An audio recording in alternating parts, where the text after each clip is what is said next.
Everyone take your seat. Find your spot. Guys, welcome. If you got absolutely fired up last night, make some damn noise, huh? Yeah. Hey, it's time to compete. It's time to compete like we never have, and this group versus everyone else in the industry, guys, the gap is about to widen. I truly, truly, truly believe that. No one's doing what we're doing. And like Mark said, we're not here to talk about other people today because this is our shit. This is ours. This is ours. This is ours. This is ours. So, guys, just to give a quick intro, first off, welcome. So fired up for you guys to be here. We have well over 300 people. We had 510 people here last night. Make some noise for that. I don't believe we've ever had over 200, 210 at a GPS. So guys, could not be more fired up to be here with this group for the next 2 days. Really quick, housekeeping wise. So we had about 100 people, 70, 80 people show up that didn't RSVP. Come on. Make some noise for those guys. Though we're fired up, you're here. Make some noise for them. But those of you green ticket holders, after our first break, after Ben speaks, I believe it's around 12:30. Maybe it's after the RevOps team. I'll let Ben walk us through the whole agenda. But at the break, you guys can go back, get one shirt and one hat. And then the other thing, guys, for lunch, we have Jersey Mike's. Mike's Way, of course. Shout out Mike. Just be mindful when you there's a lunchbox. Just be mindful when you take it because we had 80 people show up that didn't RSVP. We should be good, but please be mindful and don't take multiple. And then last thing, tonight we have the Mammoth game. Tusks up, huh? Tusks up, Tusks up. Right now we have 50 tickets left. We had over 300. You had to fill out the form. I'm sure that we'll send it out again in sales announcements. So if you want a ticket for tonight, just because you're here, that doesn't mean you have a ticket. You needed to fill out the form that was sent out a handful of days ago at the beginning of the week. So if you want one of the few last tickets for tonight's game, after we're done here, go fill out that form when it's sent out, and we'll go catch a vibe at the Mammoth game. Make sense? Okay. Guys, to get into it, I am so fired up for today. I know I said last night the biggest thing I was fired up for was Summer Showcase, and it absolutely did not disappoint. Massive shout out to our creative team, massive shout out to our corporate team, and let's give it up for our warhorse Mark Man. Let's hear it for him, huh? Let's hear it for the guy. And last thing, how about this building, huh? Look at what creative did with our building, and admin, and corporate, and everyone. Let's give it up for those guys, huh? They absolutely and completely crushed, and the merch is pretty dope.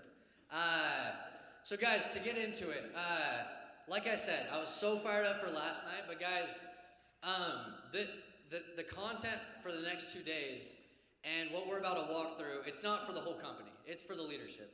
And we are a leadership-driven company. That's what we are. That's what we do. I really believe, guys, the things that are going to get rolled out today, if you buy into it, and you're dialed, and you're present, and you're not elsewhere, you can't be on your phone on social media and be here. It's literally impossible. And so what I ask is, lock the hell in. Seriously lock in, and I promise you guys, it won't just change the trajectory of your life, but it will change the entire company. I really believe that. The stuff that we're going to learn about today, and especially the stuff that Ben Egan, the president of Grit, is going to walk us through, I think it will completely revolutionize the way that you guys think about selling. Completely. I think that just like last night, the way you thought about competing were just incentives and competitions. If you left last night and you don't think about it totally different, then, I think you failed when you showed up by not being fully present last night. And so guys, if you buy into the things that we're going to talk about today, and that Ben's going to share with us, I promise you, guys, we're going to be up and to the right. I have so much confidence in the strategy that we're rolling out, in the plan that we're rolling out, and now the new tools and resources that we're rolling out. I could not be more confident. I shared that with our leadership, at our leadership boot camp, that I'm so confident in the strategy going into this year. This company feels like a whole different company from 12 months ago. And from 9 months ago, it feels like a different company. But what I shared at the manager boot camp, Yes, I am so confident in the strategy, guys, but hard work and vision beats the shit out of strategy any day of the week. Can I get a hell yeah or hell yeah? Like, guys, it truly does. And so the reason why I'm so confident, just like in our summer team manager group, I'm that confident in this group. Like, this is the group that's going to go out and make it happen. Ben can give you all the tools and resources in the world, but if you don't actually understand them and learn how to put them into action and then go work your ass off, nothing changes. Nothing changes if nothing changes. And guys, like, I've had the privilege of working with Ben for this is going on year 6. And I know, like, when I've been in the pocket with Ben, working on content, working on sales strategies, like, that's when we've revolutionized the space. That's when our company has totally changed. And, like, that's where we've been. We've been in the kitchen for the last 3-4 weeks. And I know that the stuff that we're going to go through today, guys, like, the rest of the industry, they would never have the intelligence to think of this stuff. They wouldn't. And they won't be able to copy and paste, and they'll never be able to catch up. And so what I'm saying, guys, is the stuff that we're going to go through, it will only work if you're fully bought in on it and if you're fully attentive and understanding. And so today, guys, today's the day to be present. It's the day to ask questions. It's the day to get a full understanding. And if we do that, oh shit, we're on our way to our best-selling season ever. Yeah? Yeah? Okay, without further ado, guys, let's make some absolute noise. Get on your feet for the president of this company, Mr. Ben Egan.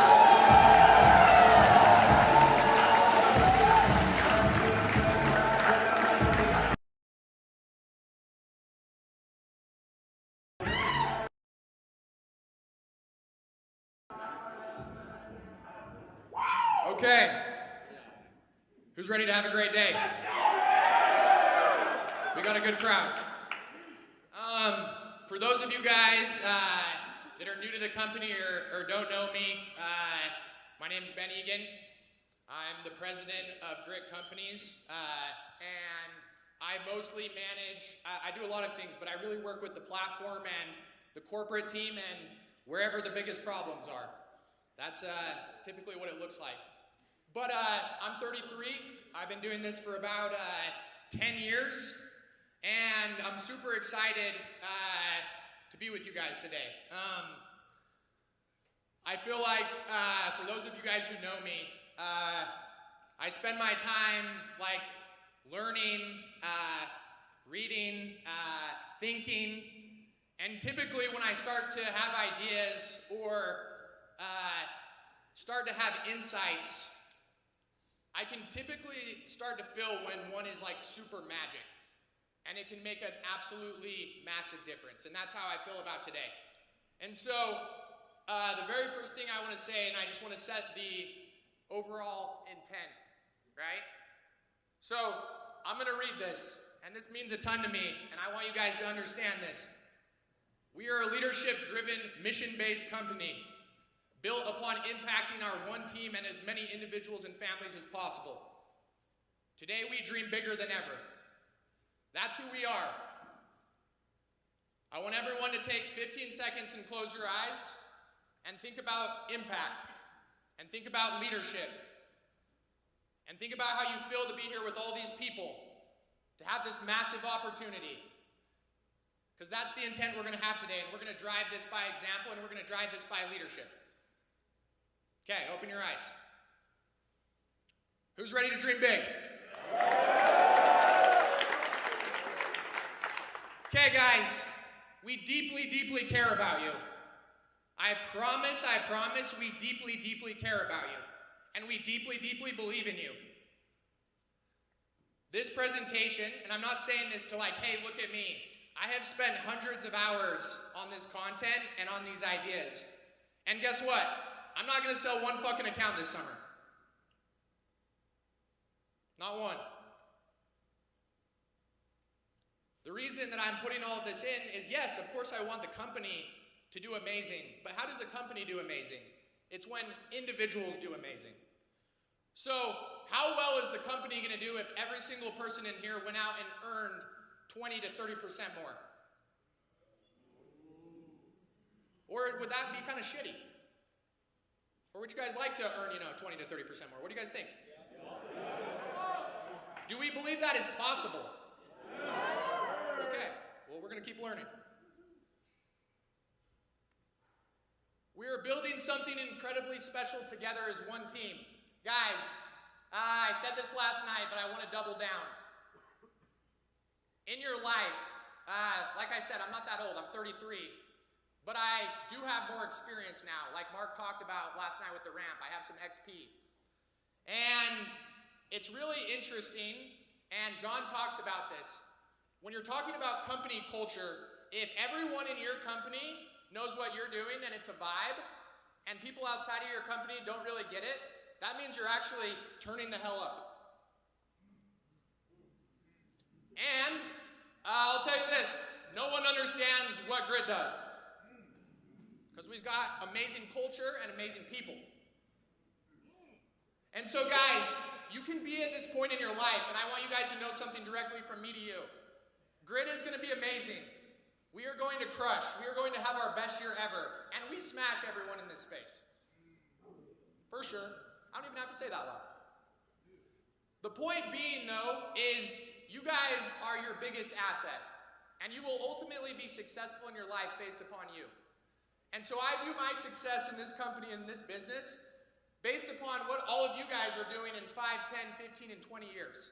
And I hope when you think about Grit, and I hope when you think about this leadership team, and I hope when you think about me, man, that was a massive portion in my lifetime ramp of me becoming who I want to be. Let's give it up for that.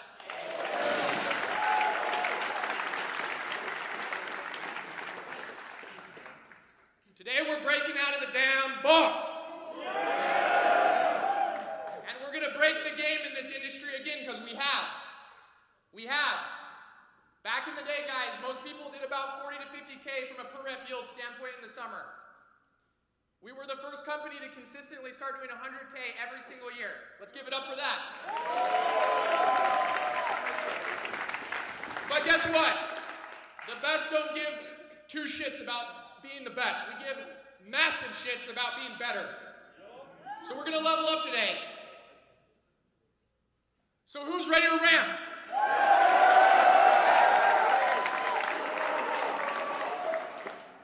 Okay, these are the objectives. Who's running a mic in the audience? Okay, who has it? Up top? Can we get one down here? Okay, I'll read the first couple, and then I want to have as many mics because I'm going to be asking tons of questions. Okay, these are the objectives of launch week and GPS. So, number 1, create a standard of having a business people versus salespeople mindset. What do you guys think that means? And I want to hear comments. Okay, right here. And when I call on you, stand up and talk super loud.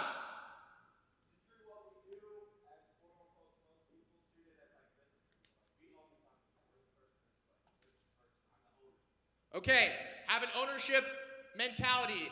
Treat it like you own it. What else do you guys think? Zach Kinzel. I'd say making decisions with the business in mind, not just, making decisions with the business in mind, not just from a sales rep's perspective. A sales rep might sell an account or look at an account way different than a business owner would. Okay, that's a pretty good answer. Right here in the front, I want to hear 2 more. Having a growth mindset. Okay. Instead of just looking at like the numbers, trying Okay. to be better as a person. Okay, I love it. Okay, let's do one more from Chase Hathan. Oh, right here and then Chase. Thank you. Just individual versus team. Individual versus team. Okay, I think that makes sense. Thank you, Gigi boy. I'd say it's first seeking to understand and then seeking to be understood. 1,000,000%. Guys, all of these things are true.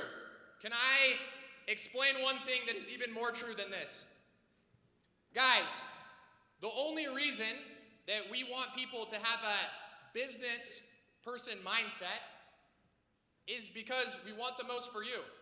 Guess who makes way more money than sales guys? Business guys. And they make way more money.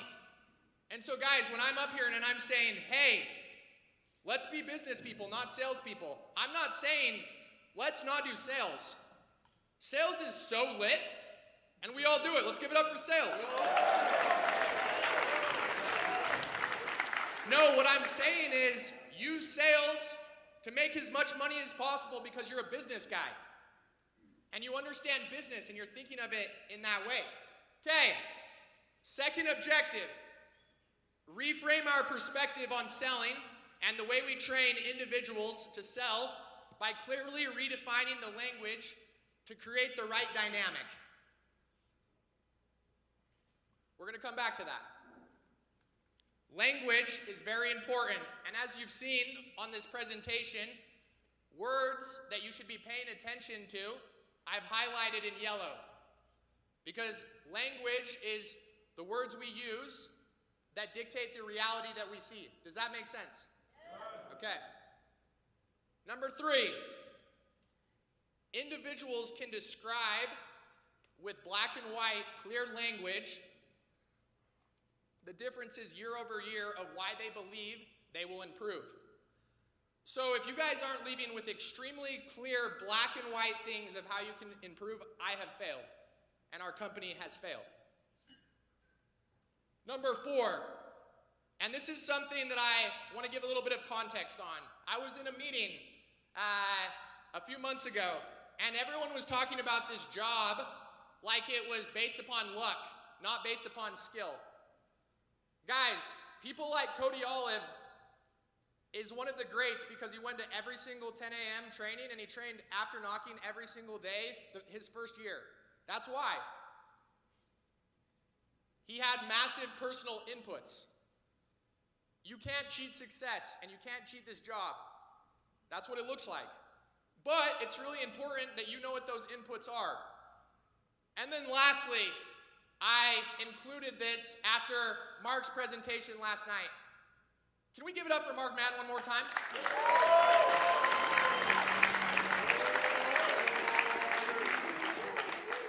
Trust the ramp. So I want to be really, really sincere with you guys for a second. We're about to learn a bunch of new stuff today, a bunch of new information, a bunch of new content, and it's going to be entirely different. And I told the leadership group, I feel so beyond excited for today because I know this is so beyond purposeful. That being said, when learning anything new, right, does it take a second to start getting oriented? So guys, as you are learning today, my advice would be trust the ramp. We're catching amazing vibes. We're going to have a great day. Okay. Whoa, sorry. Okay. So I was going to ask questions on this, but for sake of time, I just put them up here. So in order for you guys to be able to progress today, we all have to learn. Can you progress without learning, yes or no? No. And so this is where I hope this group can take this super seriously. The number one key to learning is being humble and dropping your ego. And what do I mean by that? If you can learn from everyone, then you will just learn so much more. And you can. You can learn from, if you're a parent, your child. If you're a sales manager, someone on your team. Guys, every single individual has massive value to share if you listen. Does that make sense? Yes. So my invitation to you guys today is to be extremely humble.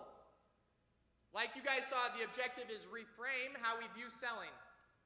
And so if people are super stuck in their perspectives, are they going to be able to do that? No. And so guys, I want you guys to be able to learn so you can grow and so you can progress. That's going to require being humble. Second, and this is something that is kind of counterintuitive, the second key, in my opinion, to learning is realizing that you are different. What do I mean by that? Everyone in this room is different, and everyone has different perspectives. So, for example, at this company, when we say ramp, does everybody know what ramp means? Okay, when I say ramp in front of my parents, does it mean the same thing? No. And so, you have to help people understand your differences and how you're different, and you have to be open to other different people. Is it easier to learn from someone who's super similar to you or super different? What do you guys think? Different, right? So, also, if you can acknowledge this principle and start understanding, you're going to realize how unique everyone is and how much they have to offer. But also, too, you're going to start talking to them like them because they're unique. Guys, every single one of you in here is one of one. And every single one of you in this room can be great if you choose. Lastly, and I love how Mark talked about this last night. Raise your hand if you loved the XP graphics on screen last night. Were those super informative and super simple and help people understand how XP actually works? So, guys, something you can't cheat in this game is experience. And it's actually hilarious. Sometimes I'm talking to someone and I'm thinking of myself as a sales manager in the past, and it's like we trained on the intro the week previously, and we're training on it again, and they're like, dude, why are we doing this again? And I'm like, because it's the sales process, and it's the fundamentals, and if you can do the intro really well, you're going to be able to sell a ton. But I learned that last week. I don't need to do that again. I don't need to practice. It's like, can we do something else like pricing? Meanwhile, they're selling 0 to 1 a day.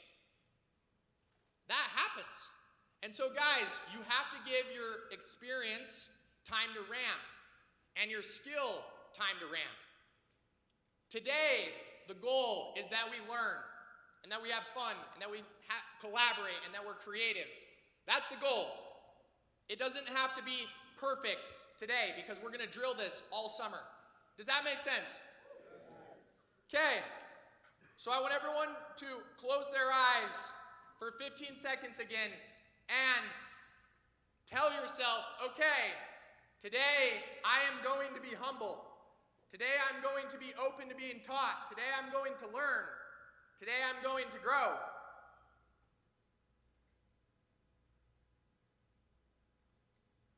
And ultimately I'm going to change. Open your eyes.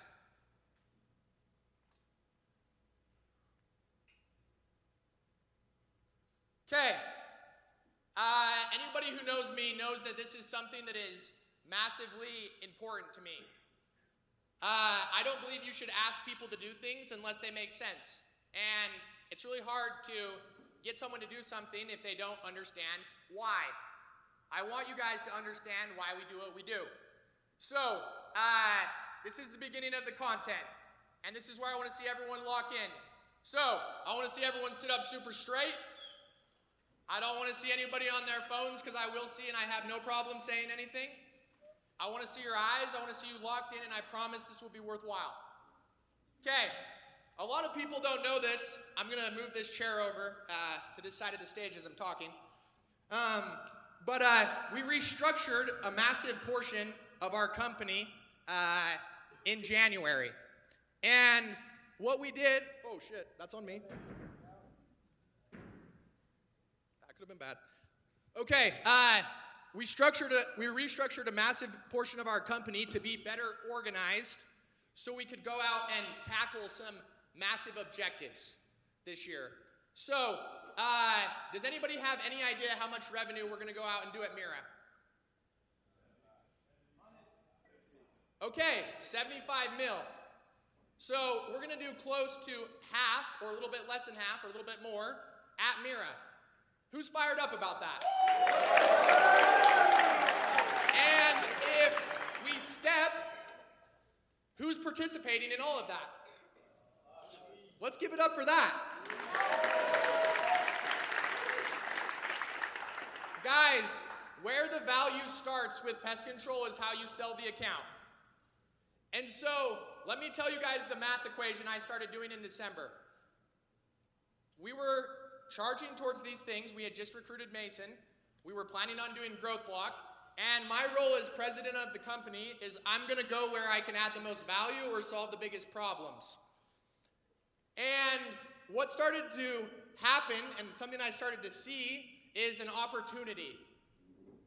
So at this time in January, we had about 1,000 to 1,200 people closed won. And we were charging towards objectives and growth block and all these things. And I'm like, okay, well, I could plug in and start recruiting at growth block, and maybe I could add an additional 150 bodies, best case scenario.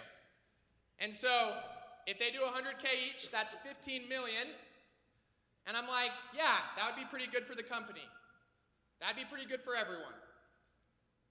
But then I started doing different math, because I'm a business guy.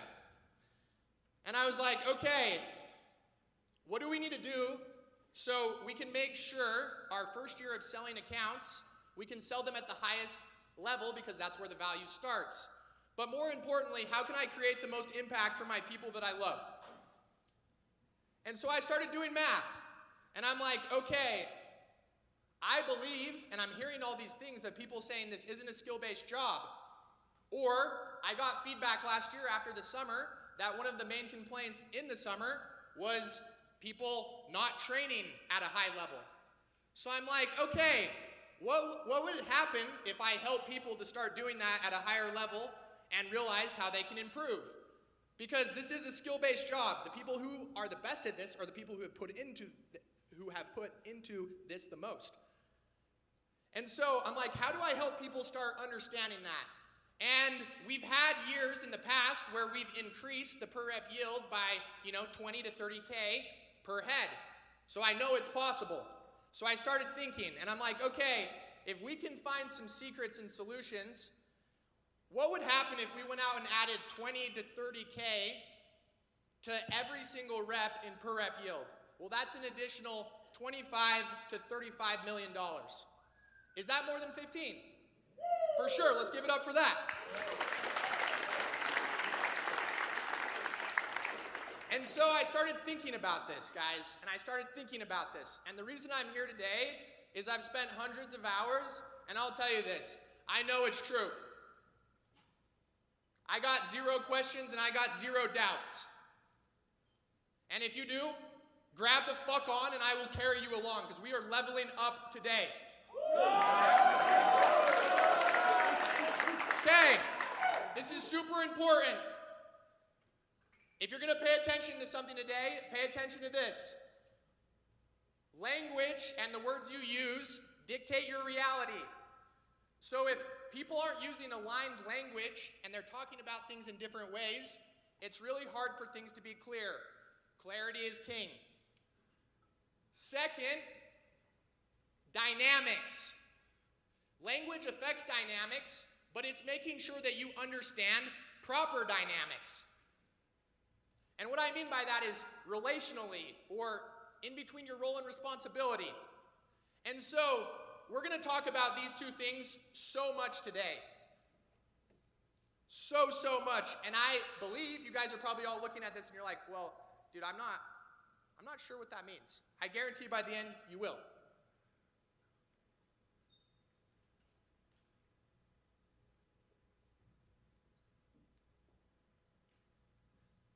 Okay. Did I skip a slide, Mark? Sorry. Whoa.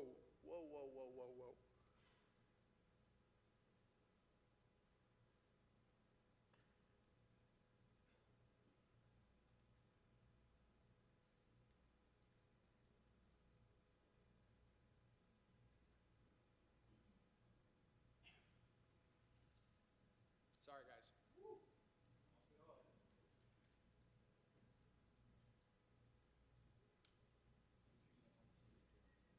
Okay.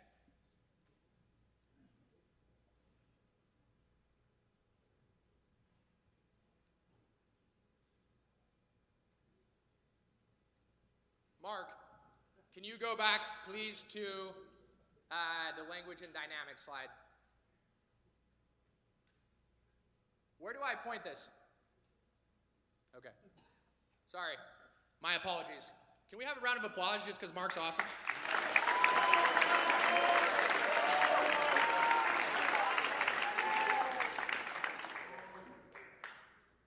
So, we're going to use the language and dynamics in the game of sports and in the game of sales to learn today.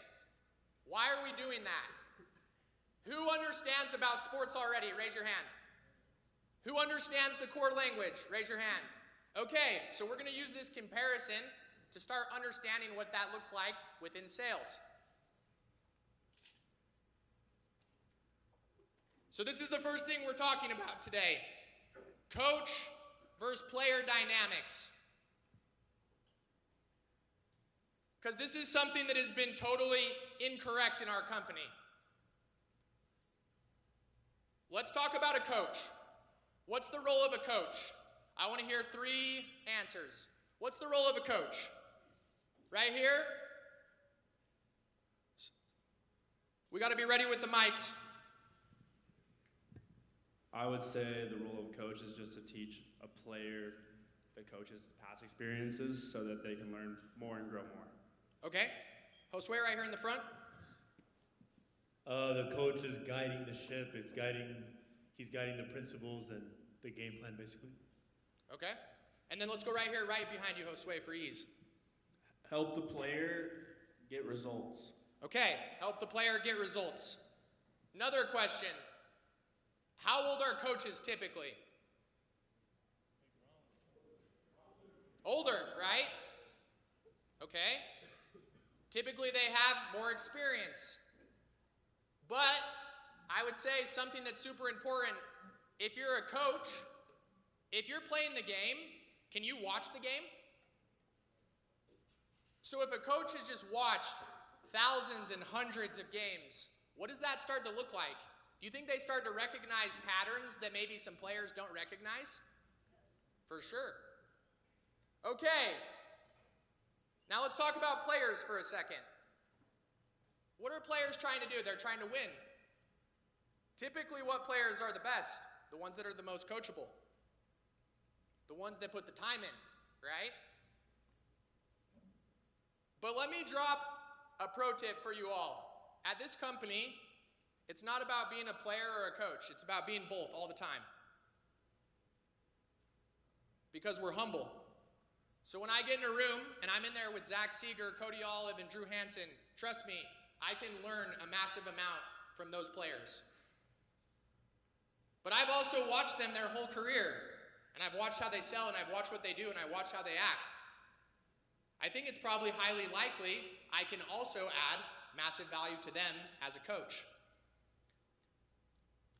Okay, do players always make the best coaches? No. Why is that? I'll tell you guys why. Typically, as a player, you're trying to train someone to do something exactly how you do it. And I'm going to throw my guy, Cody Olive, under the bus because I love him. Where is he at? Love you, Cody. So, I show up to Cody's first office as a team manager. And I walk into his first training. He's been with me for 2 years, so I'm expecting he knows what's up. I get into this training with all these rookies, and he's training them on racking. And essentially, he's training them on being there, standing there like a brick wall, being 7 racks deep, not phased at all. And I'm like, Cody, you're the best in the world at this. And you can stand there and you can talk to someone until they're blue in the face and they want to punch you in the face. I'm like, you tell a rookie to do that? He is getting one thing, fucked. And it is going absolutely terrible because he's not ready to do that. And so at this time, I had this massive freak out at Cody. And I was like, okay, this needs to change. And Cody adjusted. And he started doing it in a different way because Cody's coachable. I gave this example at the leadership boot camp, and I'm not going to drive it as hard as I did there. What does this mean for our company? Guys, if you have a team leader and he didn't sell massive amounts of accounts when he was selling, or he hasn't sold in a few years, that does not mean he can't coach you. Not to mention, he's older, he has more experience, or she has more experience.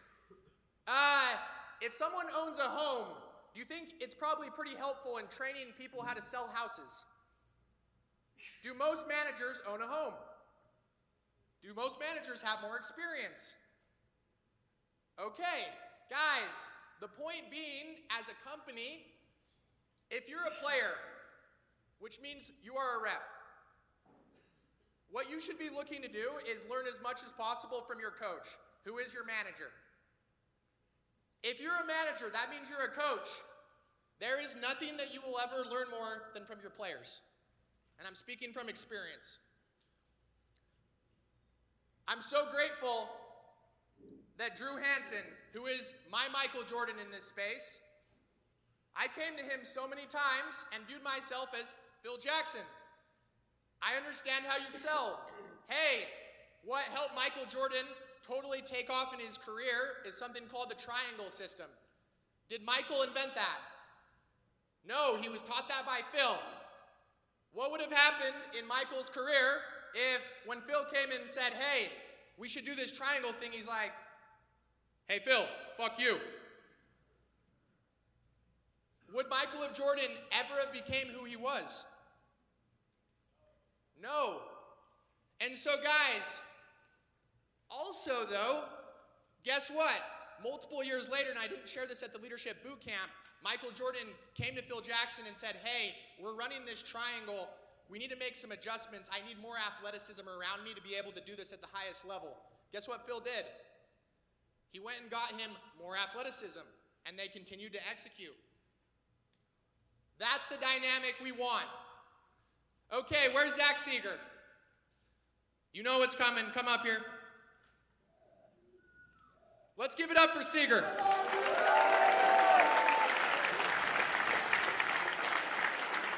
So, let me tell you guys something about coaching Drew. It was super easy because he was super coachable, and I've never met anybody who understood how to sell as intuitively as Drew. And he's a GOAT. Is this guy a GOAT?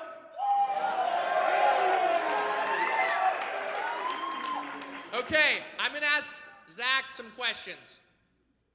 And we're going to speak in the mic here. I'll hold it over here for you, okay? So, oh, hell yeah.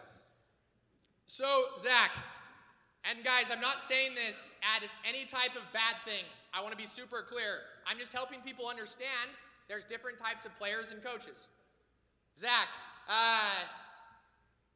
is reading easier or harder for you than the average individual? A lot harder. Why? I have dyslexia. Okay. So, no. Okay, so let's talk through this. Who's got a message from Seeger before and you're like, man, what the hell is this guy texting me? Raise your hand. Okay. Hell yeah. Okay, Seeger, what did your first couple of weeks look like? And let me tell you guys why I know this. Second year of Grit Marketing, when Seeger was a sophomore, me and him were living together for 3 weeks. And at this time, we weren't at the point where we always got 2 twin beds. So we were just bunking up, queen bed, me and Zach. It was lit. Can I get a hell yeah? Watch Spirit. Yeah, we did The watch horse Spirit. movie. Yo, hell yeah, we did. Where's Warhorse? Ode to you, brother. Okay, but we were driving to the gym, actually, and Seeger's like, oh, I know this area. He's like, I remember when I was running through it last year. And I'm like, what the hell are you talking about? He's like, yeah, I was literally running door to door.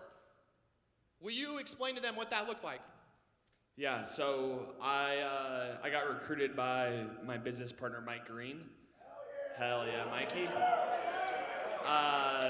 And I was home from my mission for 3 or 4 days, so I didn't have time to learn the pitch. But we went down to Texas, and I knew, everybody needed pest control in Texas. So when I knocked on people's doors, I was just like, hey, do you have a company or not yet? And if they said, yes, I'd be like, cool, have a good day. And what I would do is I didn't have a Segway, so what I would do is I would sprint in between the lawn and the flower beds. So I just cut through because I didn't want to walk all the way down the driveway on the sidewalk and then all the way back up. Okay. That's Zach Seeger. How many did you sell your first month? 24, 25. Is that less than 1 a day? Yeah. Okay. Well, we're going to keep going through this for 2 seconds. This guy's the GOAT. And he's the GOAT for different reasons. Okay, what did you do every single night that whole entire summer? I just watched the NZ pitch recordings and just was trying to memorize the pitch. What would you typically fall asleep to? Yeah, I would just have AirPods in, falling asleep to pitch recordings. Okay. Next year, how much did you sell? 1,000 accounts. Year after that? I did 1 million. Year after that? 1.5. Year after that? Break year. 400K. In like a month and a little bit. Yeah, I was cooking. Cooking.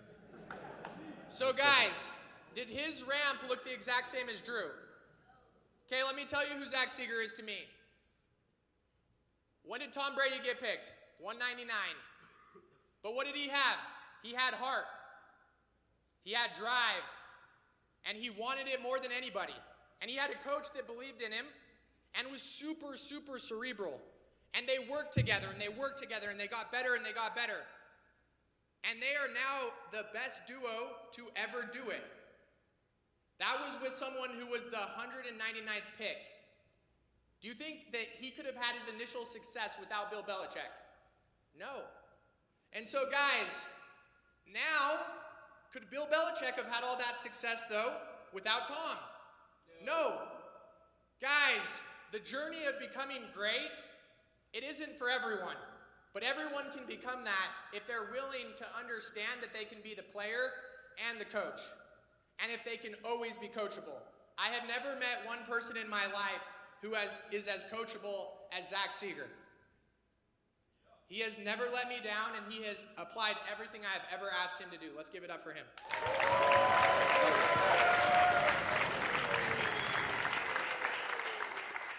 So, this summer, that's something that has to change. So, we're going to start cooking here now for a second. Why do coaches and players even exist? Why do they even exist? And I want to hear 3 responses. Okay, right here in the back, I don't know your name, I'm so sorry, but striped shirt, female. To keep the game alive. Okay, amazing answer. Let's hear 2 more. Okay, we got here in the back in the glasses. To win. To win the game. That's pretty damn good. Okay, right here. To help build each other, help each other grow and succeed at something. 100%. So you can do what? Win the game, probably. Okay, guys, why do coaches and players exist? Let's be super clear. Because a game exists. And someone has to win the game.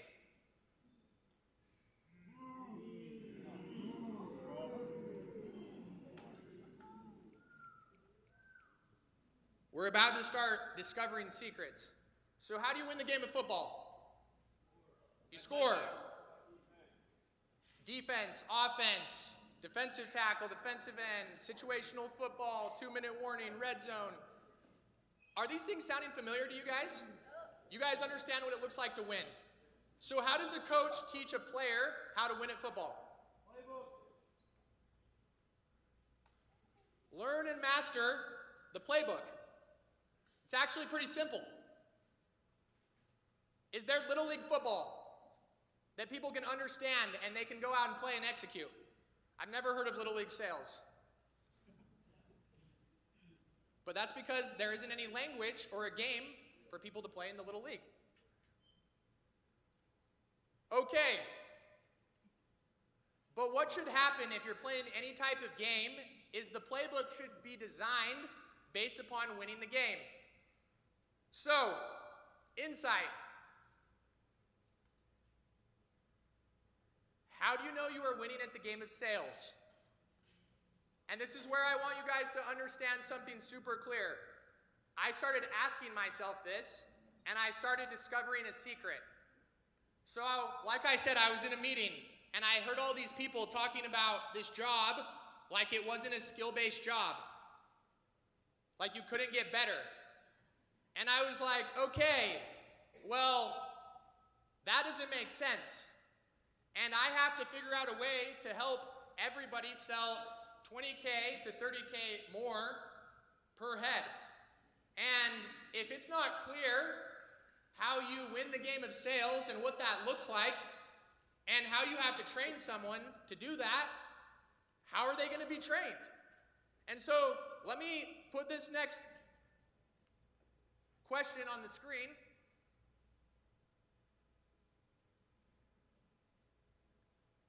Which I already explained. So I started asking myself these questions, and I want you guys to ask yourself these questions. So, okay, how do you know if a rookie or vet is winning the game of sales? And so I started asking these questions, like, what does that mean? What does it look like for a rookie or vet to be winning the game of sales? And I'm drawing total and complete blanks. I'm like, okay, sell a lot, do this, do that. And I'm thinking, and I'm thinking, and I'm thinking, and I'm having a hard time. Until I started to have some light bulb moments. Okay, if winning the game is based upon, if the playbook is based upon winning the game, is there things about the game that are easy to start kind of breaking apart and understanding? So like, for example, the target of scoring a touchdown. Is there certain things that you have to learn in football to be able to score a touchdown? And that's a target. So I'm like, okay, what would the target be for sales? And this is the question I started asking. For a rookie and vet, what type of customers do you need to be able to sell to know you're winning at the game of sales? Who are those people? What do they look like? Because that's what the whole entire game should be designed around. That's what the whole entire playbook should be designed around. Is the customers that you're selling, the targets. Is this making sense? Are we connecting dots? Okay. Next question that I started to ask, I'm like, well, it would make sense if you could start understanding, well, who are these customers? Does it make sense that, okay, you should be able to score a touchdown by this point in the season? You should be able to run this play by this point in the season, so you have something to stay oriented. Does that make sense? So I start asking these questions of like, okay, by what point does a rookie need to have these trainings to be able to sell these customers? What does that look like? What does that look like? And I'm asking. So, someone from Leadership Boot Camp. Where's Brock? Will someone take Mike to Brock?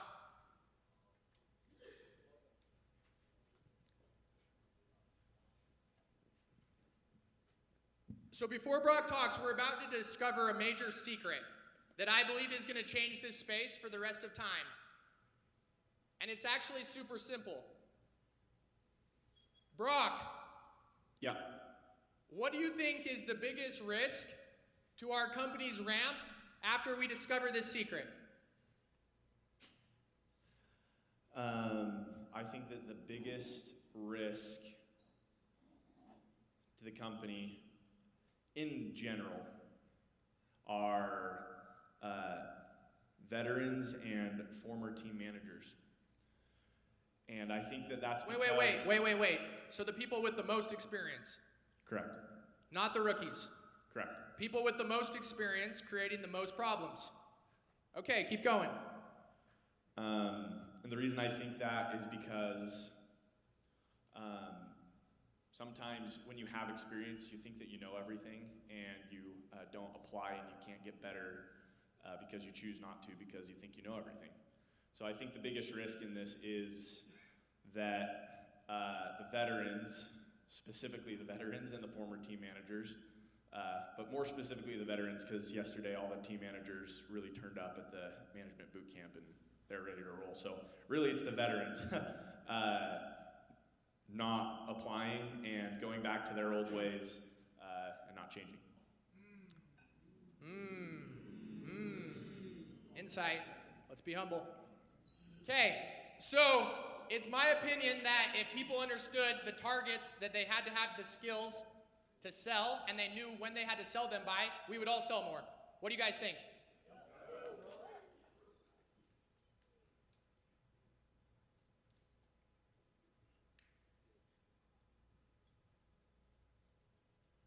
So, we've already answered this, but what should winning the game of sales be designed around? Selling the core customer. Okay. Have people heard the word core customer before? Does anybody know who that is? Because I did not know. And we just went through it with the leadership group on Tuesday, and not one of them also knew. So if this is the company that is the best at selling core customers or people in general, and they didn't even know that there were core customers, do you guys think we're going to sell massively more this year? That doesn't sound super convincing. It's okay. It's because people don't know what they are yet.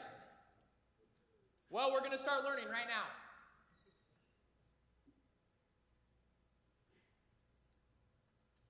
Next slide. These are the pest control core customers.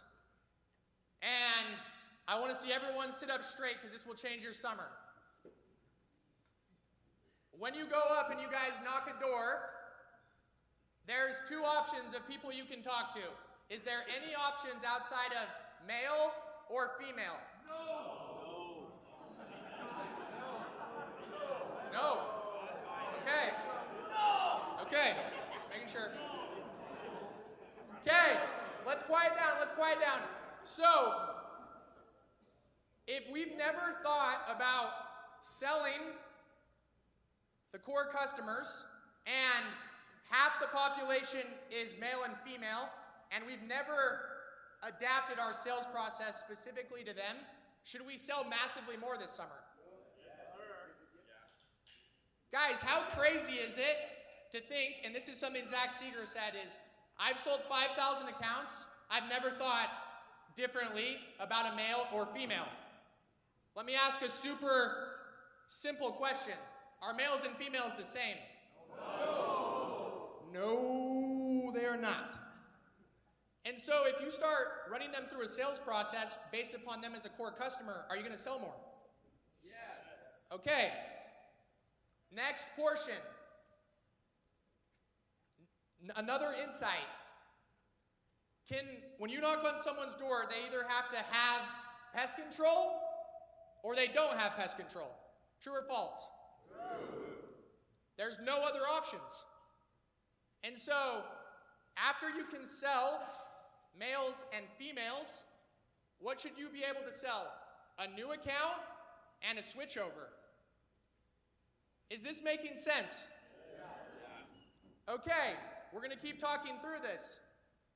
Well, I'm going to go to this portion of the graphic. So let's say they are a pest control consumer. Well, now the next level is they're either consuming with a PC brand that's like Orkin or a local company, or it's a door-to-door brand. Are selling those types of customers and consumers different? Yes. Is there probably key things for each of them that are going to help you sell more of them? Yes. Okay. Let's go down over here now. Let's say they're not a consumer. Well, what does that mean? That they are consuming for the first time, or they were a previous consumer. Guess who I was the best in the world, in my opinion, at selling? The previous consumers. I'll tell you why. Because I understand customers. If people have already consumed pest control, do I have to sell them on the need of pest control?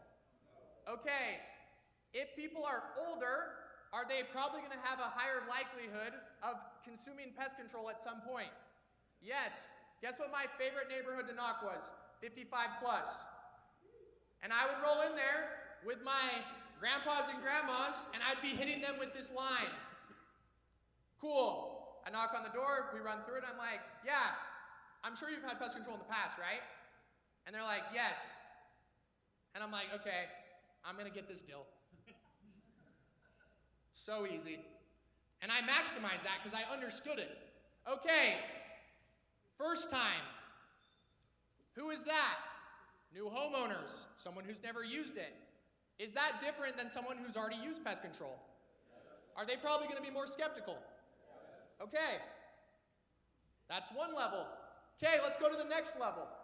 So, if there's a PC brand, is selling a national company like Terminex different than selling a local company? Okay, if you're selling a door-to-door brand, how easy is it to switch and cancel accounts of big companies? Typically easier. For little companies, it's kind of hard sometimes. Okay, if you're a first-time consumer over here now, what can you be consuming based upon? You either have a problem, so you're consuming for the first time because there is an issue, or you're consuming based upon prevention. Guess what type of core customer I am? I'm right here. Why am I that guy? Anybody who's going to give me bandwidth back in my life, I will give you dollars. It doesn't have to be a problem. It doesn't have to be pain. As long as I'm preventing myself have to do dumb shit, I'm buying. Full stop. That's where I fall right there. Okay, previous, they're either returning because they want to consume again, but here is an interesting thing. If they now are a previous consumer and aren't consuming, what are they? A do-it-yourselfer. And so, okay, let's think about this now, guys. This is what our core customers look like. So, this is where I want everyone to have a 1-minute reflection. And I'm going to ask questions, and I want to see raises of hands. And I don't want to hear any talking. So, raise your hand if you're better at selling females. Okay. Raise your hand if you're better at selling males. Okay. The pure fact that you're better at one than the other means you can massively improve. How about that? Okay, let's keep rolling. By raise of hands, who's better at selling new accounts? By raise of hands, who's better at selling switchovers? See, this is a crazy statistic to me, but that's my perspective. Okay, same principle. If you're better at one, what does that inherently mean? You can get massively better at the other. Okay, and I don't even have to ask this. Who is super confident and thinks that they are perfect at selling all 8 of these core customers all the time? Has anybody even thought about core customers? So how much massively better can we get at a job if the whole entire job is based upon someone signing up? And we've never based anything we've done from a training and development side upon them signing up and being that person. What is going to change in our company if we start doing everything based upon actually winning the game?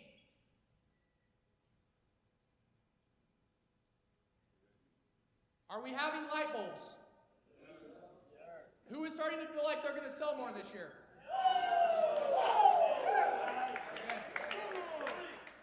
Okay, let's keep rolling. Whoa.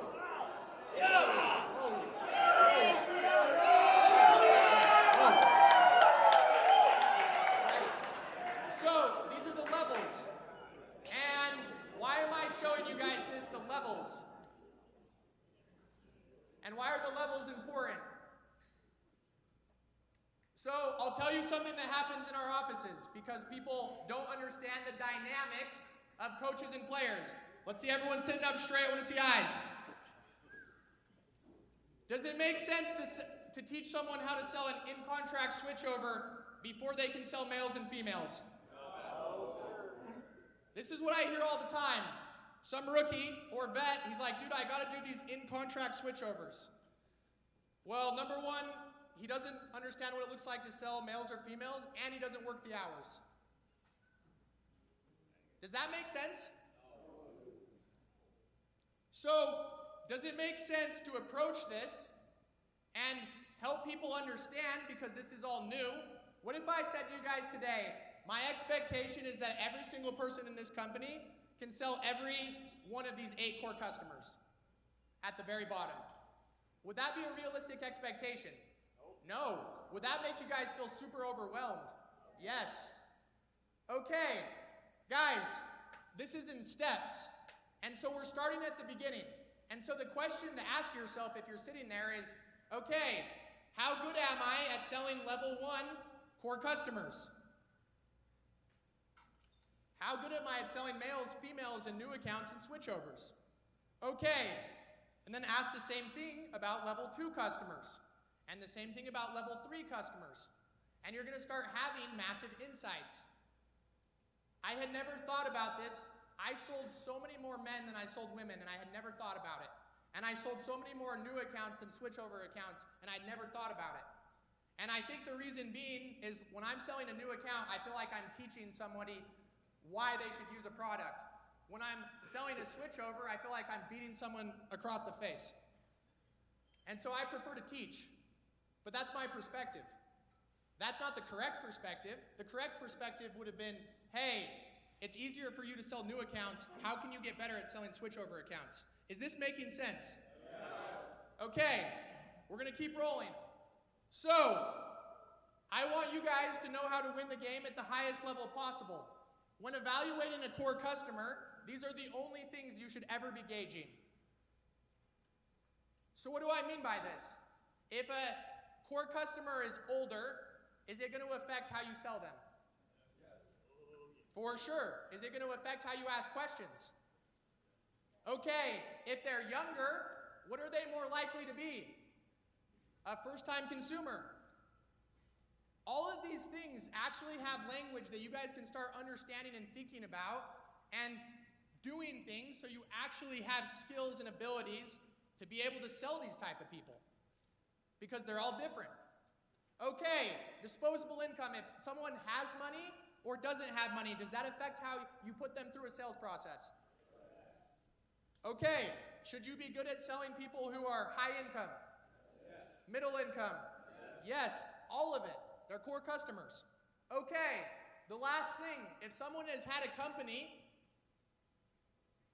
for 5 years, does their customer loyalty affect how you're going to sell them?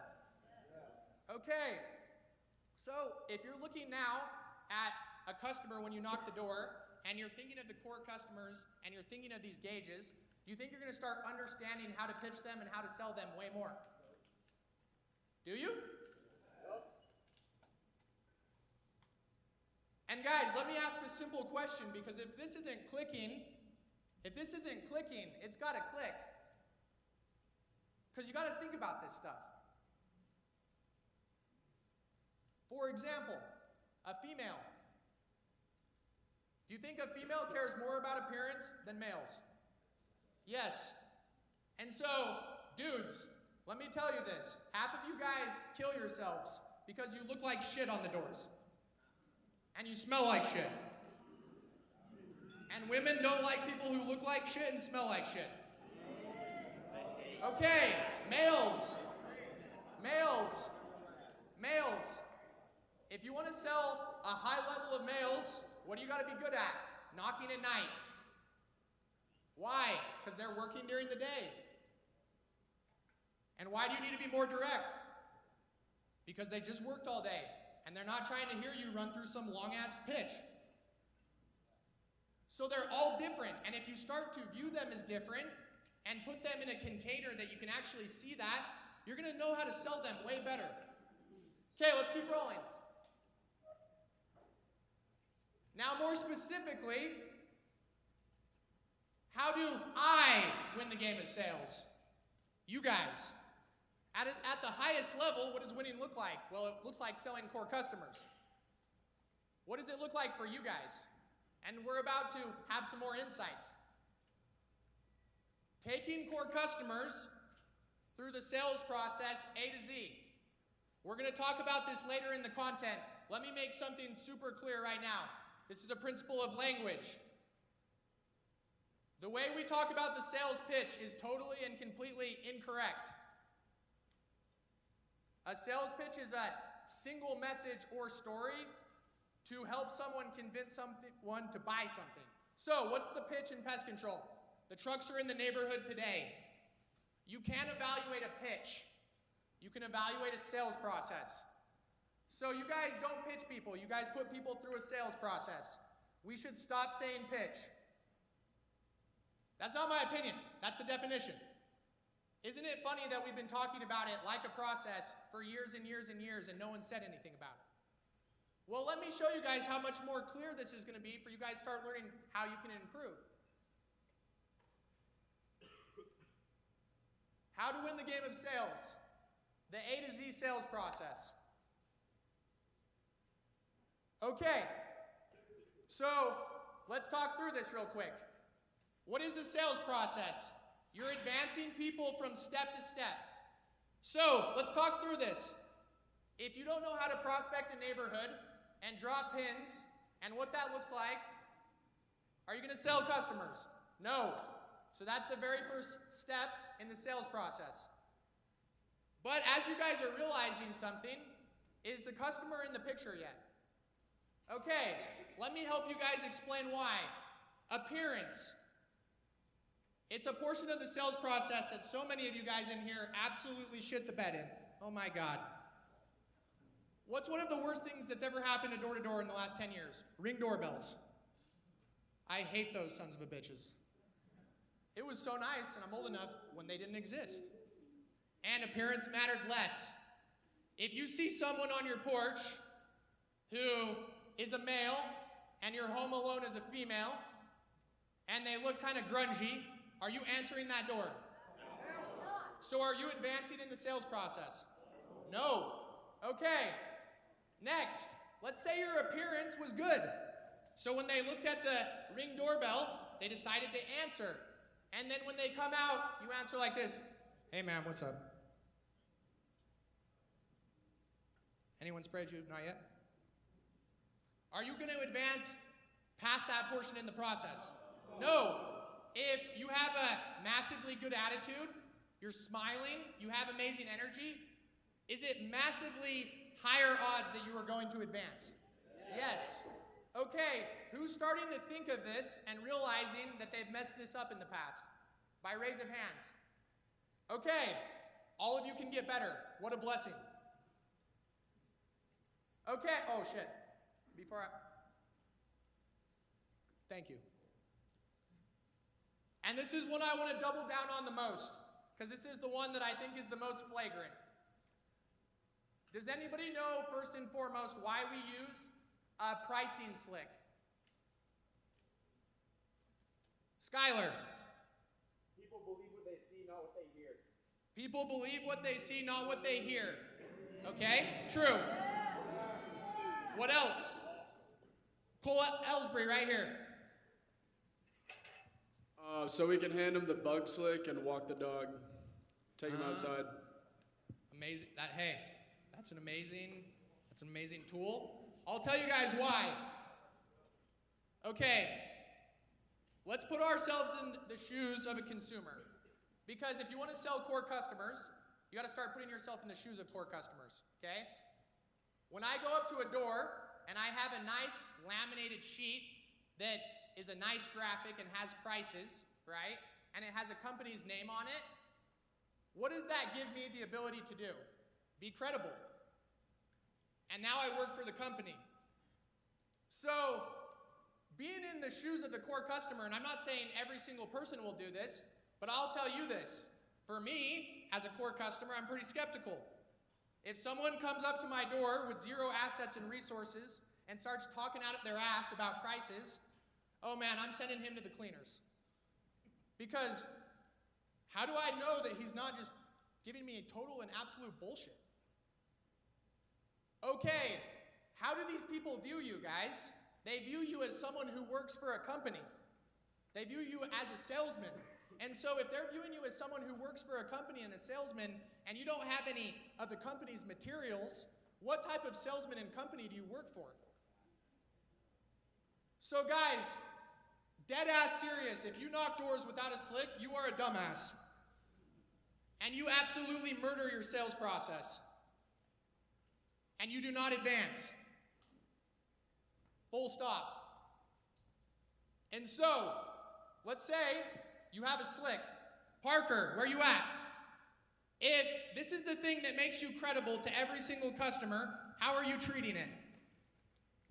Oh, I typically only have one slick the whole summer. I will never lose it. I will put it perfectly in my backpack so it's not getting split. If it's raining, I'm literally putting it under my jacket. Like, if I've had times where I've driven an hour and a half out here, I forgot my slick, I turned around, went and drove and got my slick, and took it back, because it's that important to my process. Oh, if I don't have a slick, I feel like I'm naked. I'm 0% credible to every single person I'm talking to. That's how I view it. Not everyone views it that way, but some people do. I'm trying to get 100, not 80. Is this making sense? Okay, let's go to the next portion. You can just leave it all up. Okay. So, why isn't the intro in the approach the customer? Well, I'll tell you why. Have you seen the customer yet? No. So should you be thinking about the intro before you see the customer? No, because the intro should be based upon who? The core customer. So, what does that look like? Okay, if you can do the intro, and you know what that looks like when they answer the door, and you can do it to a male and a female and a new account and a switchover, are you going to advance a lot more? 100%. Okay, next portion. Now you're creating the need and meeting the need. And you're helping people understand why they should buy. Okay, if you understand the difference between males and females and what they want and why they consume things, are you probably going to be able to create and meet the need at a higher level? And advance in the sales process? Yes. Guys, are you guys giving me lip service, or is this actually making sense? This is how you win the game. And something Drew said, everybody wants to complicate this and act like it's all these different things. The game never changes. And it's about selling core customers, and it's about learning how to sell as many as possible. Okay, if you can do program and pricing at a high level, does pricing affect people's decisions? Especially if they have consumed pest control in the past and already have a reference to prices. Man, this is getting simple. Okay, let's keep rolling. Why does this say hard closing? And why does it say close the customer at this point in the process? And why doesn't it say soft close or some other shit? You can't expect the customer to close itself. Okay, there's two portions of the sales process that are more important than any other portions. Are you guys ready to hear them? Okay, when I go to an office, there's two things I'm going to train on. Number one is the intro. If people can't do an intro and they can't get people into the sales process, are they going to sell inherently less? Yeah, because that's where they enter. So if you're controlling where someone comes into the sales process, and if you can help them at the very beginning get way more people in, are they going to sell more? Okay, there's only one portion in the sales process, one that closes a deal. What is it? Hard closing. That starts the process. And so, hey, this is what Parker used to say about me at the beginning of summers. I actually wasn't a super articulate person on the doors and running people through a sales process. What was commonly said about me is, Ben has a really good intro. They would say my pitch sucks, which was bad language. And they would say, but he's really, really good at closing, and he'll stand there for a really long time and gives absolutely zero shits. And I took pride in that. Where Parker, on the other hand, was so much better at creating the need and meeting the need than I was. But that's just the way we talked about it. But if you are going to focus on 2 points, focus on the beginning and focus on the end. Because you don't sell people with creating the need and meeting the need. Is this making sense? Okay, let's keep rolling. Negotiating. Let's say you hard close and they say no. What does that actually advance you into? Racking. If you can't negotiate, can you sell people or sell all the core customers? Are people who already have a company going to say yes on the first close? No. Okay. Where's Cody Olive? Where you at? Cody, let's give it up for Cody, Fab 5, making it into our sales process.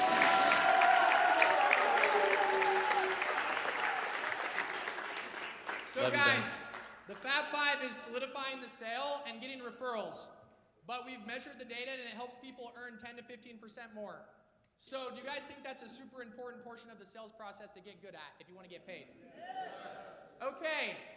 So do we pitch people or do we run people through a sales process? Okay, insight.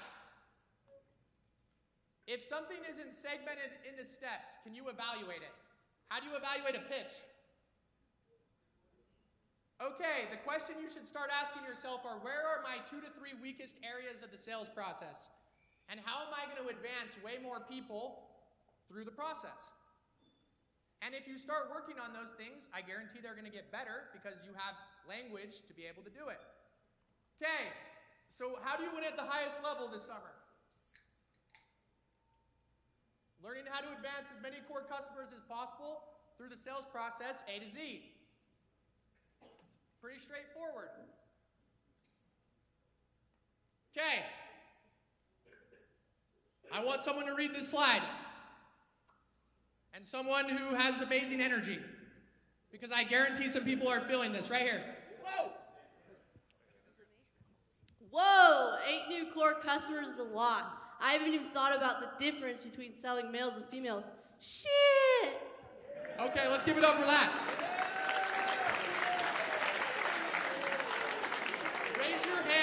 Raise your hand if you're feeling a little bit like that. You're kind of having your whole entire world kind of changed. Well, imagine Zach Seeger. He's like, I've sold 5,000 customers, and I've never thought about selling a male or female once. The best to ever do it, and the very first core customer he's never even thought of. Are we going to go out and get massive value because we've discovered a new secret that's going to help us learn how to do it at a way higher level? 100%. So, here's my question. Actually, not the question. This is the reminder. The question's next. So guys, very important reminder for the rest of the day. This is what we're doing. And this is fun. And this is what one team does. You learn, you ramp, you grow, you get better. And we trust the ramp. Are we going to get good at this instantly? No. Now, what's going to happen though, after you've now pitched 3,000 people, and you've been uniquely viewing people as male and female and pitching them accordingly to that? Oh, and I just said pitch. I fucked that up. Sales process. We're learning. We're learning. We're catching vibes. We're leveling up.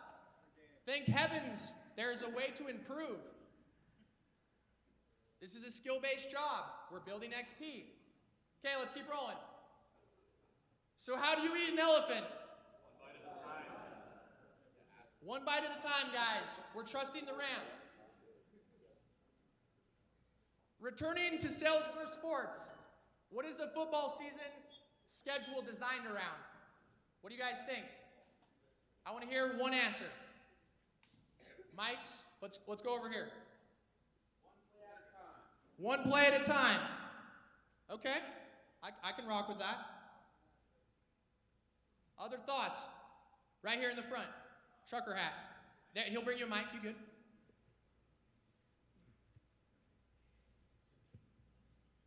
Like certain hot spots, like people when they're watching the show or like the game the most, like stuff like that. Okay, that makes sense to me. Okay, let's come back. This is why, in a very simple way, what a football season and schedule is designed around. It's designed around training and development of the players and learning the playbook. And it's based between performing in the season and ramping and being able to win in the playoffs. Do people expect to be the same level of good at the beginning versus the end? No. Does a rookie expect to have more challenges than a vet? Yeah. All of these things are about being in a game. So, if that's what it looks like for football, what should it look like for us?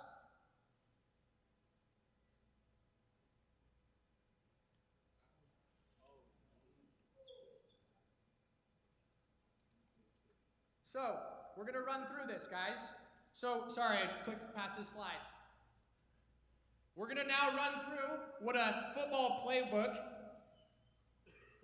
team dynamics, and key language look like versus a sales playbook, team dynamics, and key language.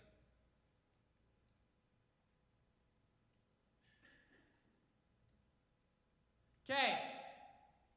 So, when we say team manager, what should people start to hear? Coach. People should start hearing coach.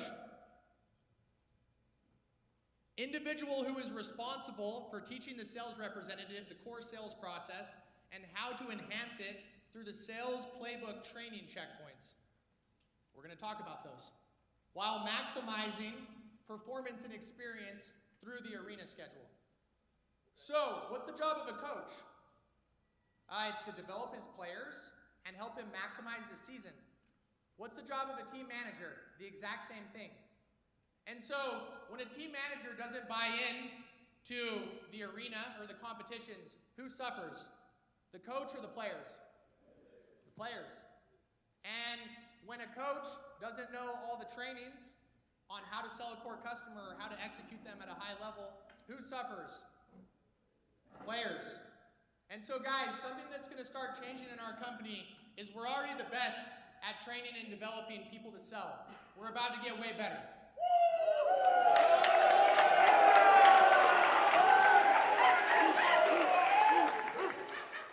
Okay, the sales representative, or the player, individual who is responsible for selling core customers and learning how to sell all levels of core customers as they trust the ramp.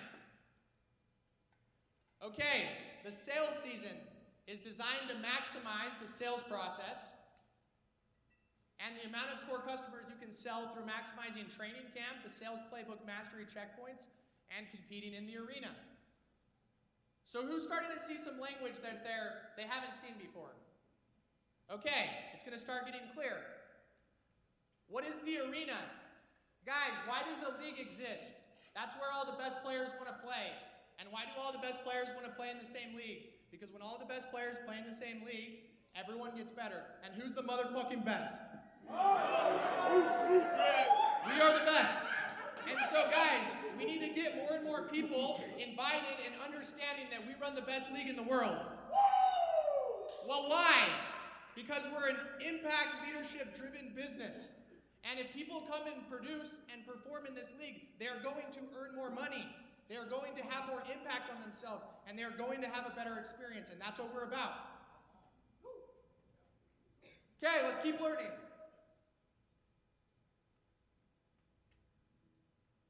And this is where there's possibility people could get confused. And from an expectation standpoint, guys, we'll probably finish up around 12:30 and 1. We might do both of the content pieces after lunch. So, RevOps team, just be aware of that. I'm going to keep cruising, but we'll see what happens. Okay, so, sales pitch. We've talked about this. Raise your hand if you feel like you know what a sales pitch is now. Okay, a sales process is the segmented A to Z multi-step process.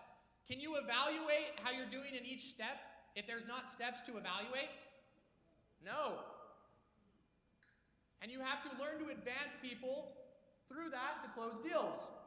Okay, this is something new, and we're giving correct language so we can start training people in the right way. I'm going to have some examples. Don't worry. A sales ability.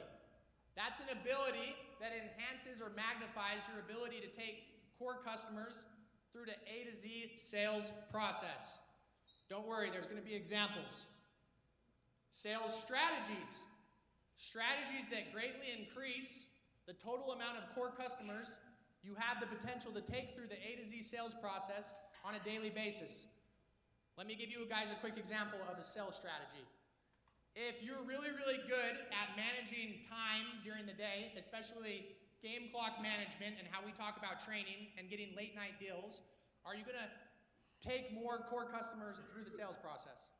Yes, that's a sales strategy, for example. Okay, this is something, this next one I want to give it up for Parker and Brock, and this is new.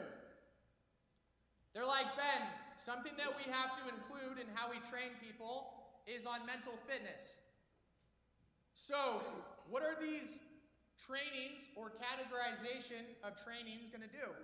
Well, trainings that give you the ability to ensure you can maintain the right attitude and energy to be able to take core customers through the A to Z sales process and mitigate the risk of the uncontrollables that affect you in the game of sales. So Parker, I'm having this massive insight. He's like, yeah, one of the main things I help reps do is calm down and recenter so they can go out and take people through the sales process. If someone is super emotional and not feeling great, are they going to take less people through the sales process? And so should a coach know how to help people manage their perspective and mentality and attitude? 100%. Okay. Situational game management. Where's Ryan Jenkins at? Will someone pass this guy a mic? Ryan, what is situational football? Situational football is knowing when to do certain plays at certain points in the game. So specifically, Give me more. I want more. Okay, like some key points in the game would be 2-minute warning, red zone, field goal range, those areas. Okay. Sorry. Okay. Thank you, Ryan. Let's give it up for Ryan.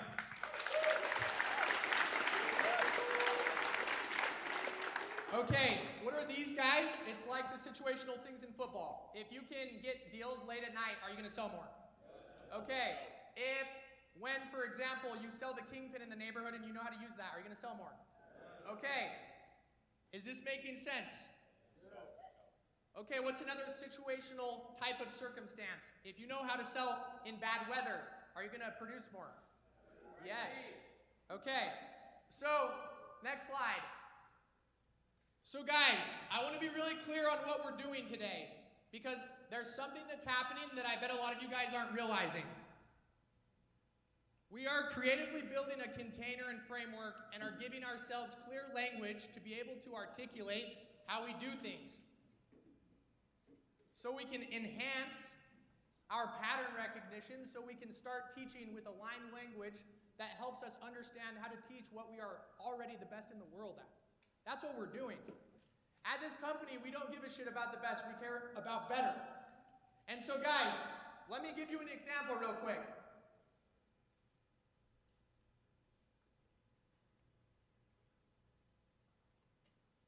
So, we're at the Leadership Boot Camp, and I'm going to use an example using this new language with the sales process and sales abilities to help you guys connect the dots while talking about core customers.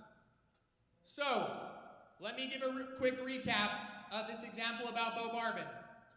So we're sitting there in this breakout, and we're talking about the sales process and sales abilities that enhance the sales process.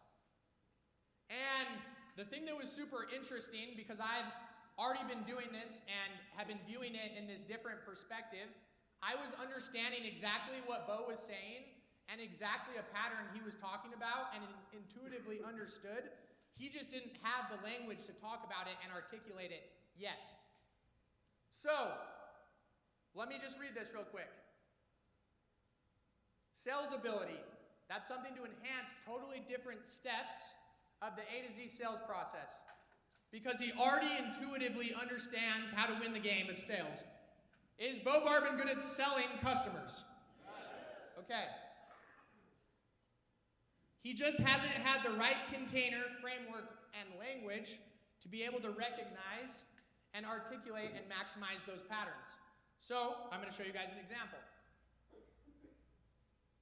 Okay, so using the sales abilities of the bandwagon, number one, and gathering ammo, number two. So like when you're walking up to a house and you're seeing all the things, the bugs, the webs, whatever that be. Okay, those are things that enhance specific steps of the A to Z sales process. Okay, now let me give you this example. Bo is talking about the Fab Five, and he's talking about the sales ability that is the bandwagon. And he's like, I do this thing that's super interesting. When I sell a male, I always ask for his spouse's name, so I can use her name to bandwagon. And so, Bo is in the Fab Five, and he's gathering what? Ammo. But Bo is asking for the spouse's name. Why is he doing that? Why do you guys think? Women know the neighbors better. Wait, what was that? Women know the neighbors better. Women know the neighbors better. Are you guys ready for a light bulb? Guys, who is in the neighborhood all day, every day, typically? Who's the one taking a walk with the stroller around the neighborhood? Who's the one interacting with the other neighbors? Who's the one who's seen people come to all the houses with all the services?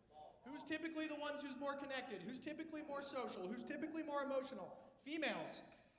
And so when you bandwagon with a female's name, your odds are substantially higher that people are going to know them in the neighborhood. And so your odds are substantially higher in advancing in the sales process if you're thinking about customers correctly. So Bo's already been doing this. He just had no idea he was actually doing that. After hearing that and understanding how the bandwagon relates to a portion of the sales process and how gathering ammo relates to a portion of the sales process and how it's affected by the core customer that is a female, is this starting to make more sense? And how you should view this. So let's talk about this now with some visuals. Okay, when he gathered ammo here, what happened? Bandwagon was gained. He just got that skill. And so now what is he using on every portion of the intro and enhancing that portion of the sales process the rest of the day? The bandwagon. And what happens if he starts using the bandwagon also in Create the Need, Meet the Need? And he's mentioning all the housewives in the neighborhood. Is that portion of the sales process going to work better? And so guys, this summer we're going to teach you how to use sales abilities to maximize your sales process and advance way more customers. Who's fired up about that? Okay. Bandwagon applied. Okay, we're going to cruise through this last little bit. So when we talk about a season, right, and I use this example at training boot camp, at the leadership boot camp. Who knows who Aaron Donald is, who used to play for the Rams? Okay. So, in a football season, and normally I ask more questions, but for sake of time, I'm going to explain. After you haven't played football for 8 months, what's the first portion of the football season? OTAs, which are optional. And then it's training camp after OTAs. Aaron Donald was one of the greatest defensive players of the last 20 years. Ask me if he ever missed an OTA. Never missed an OTA.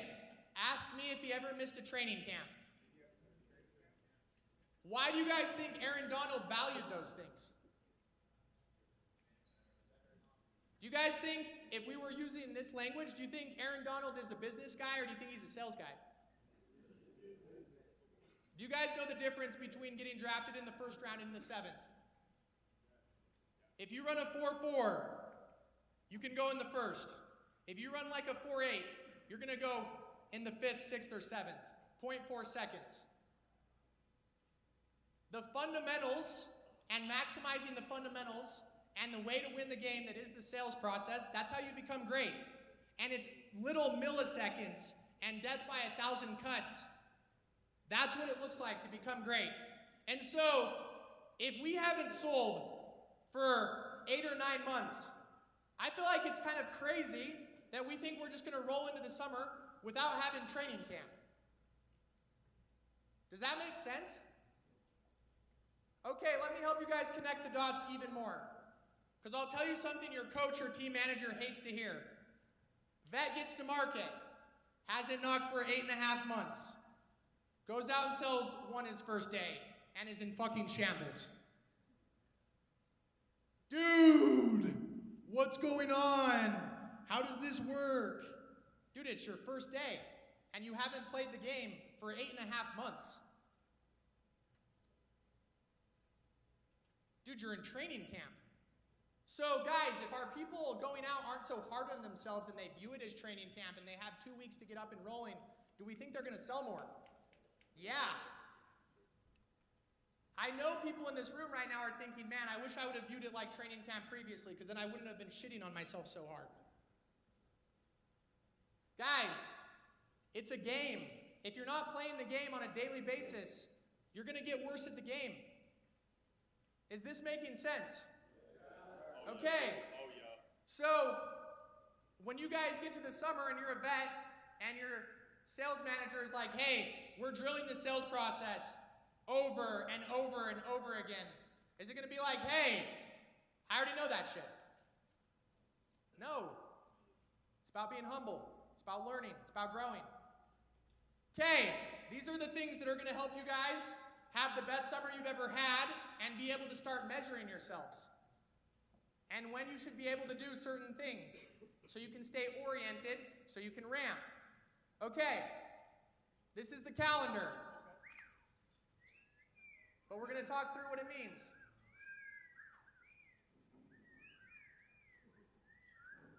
Okay, training camp mastery checkpoint. This is your first 2 weeks after getting there. What should you be focusing on? Memorizing the sales process again. Learn every step of the sales process. Learn how to differentiate your inputs between skill versus will to increase your ability to sell core customers.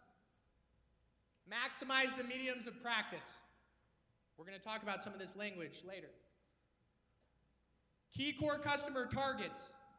Learn how to sell a core customer account. Is it fair in the first 2 weeks people should feel comfortable being able to get deals? Yeah. At least a handful. But they should definitely be accomplishing those objectives. Is this making sense? Okay, we're going to keep going. So what does the next checkpoint look like?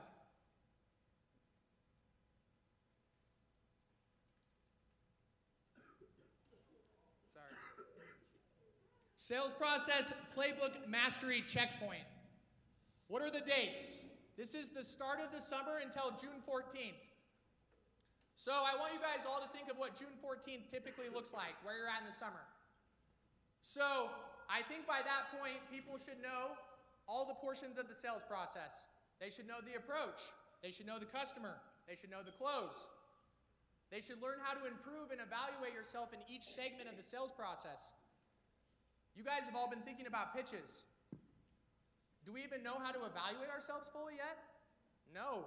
We are going to learn so much. Learn how to maximize your closing ratio through your will versus skill meter. Guys, your will inputs are just making your skill meter higher, which just means you're closing more people. That is what it looks like. That's the language. Okay, learn how to maximize key times of the day with situational game management. Should people understand how to maximize night times and Saturdays and early knocking by June 14th? Yeah. Okay, and they should be able to sell all level 1 core customers and feel comfortable in doing that. Do you guys think it's reasonable by June 14th everyone feels really comfortable when a male or female or a new account or switchover answers the door of how to run them through the sales process? Okay, so big insight. If you can't do in-contract switchovers or all 8 core customers at this point in the summer, is that okay? Yeah, we're ramping. We got to trust the ramp. Okay, what does the next one look like?